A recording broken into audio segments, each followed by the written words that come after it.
L'afro-alarmisme n'a-t-il pas été excessif? Les scénarios catastrophes spéculant sur l'effet déstabilisateur du Covid-19 en Afrique n'ont-ils pas été un peu hâtifs?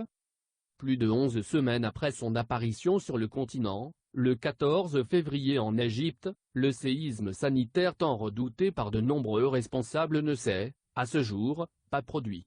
Alors que l'Afrique concentre 17% de la population mondiale, elle enregistrait lundi 4 mai 44 034 contaminations, soit 1,2% du total mondial, et 1788 morts, 0,7%, selon le bulletin quotidien diffusé par le Centre africain de contrôle et de prévention des maladies à Addis Abeba.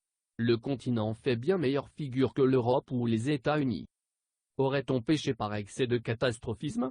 D'un simple point de vue statistique, l'Afrique inflige un cinglant démenti à des prédictions comme celle qu'énonçait un rapport de la Commission économique de l'Union africaine, UA, mi-avril, anticipant 300 000 morts même si le continent adoptait des mesures maximales de précaution.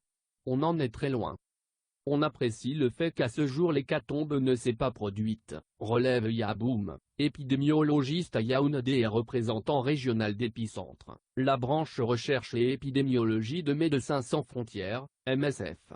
Pour l'instant, nous sommes agréablement surpris et un peu rassurés de voir comment l'épidémie évolue, abonde Elisabeth Carniel, directrice du Centre Pasteur du Cameroun.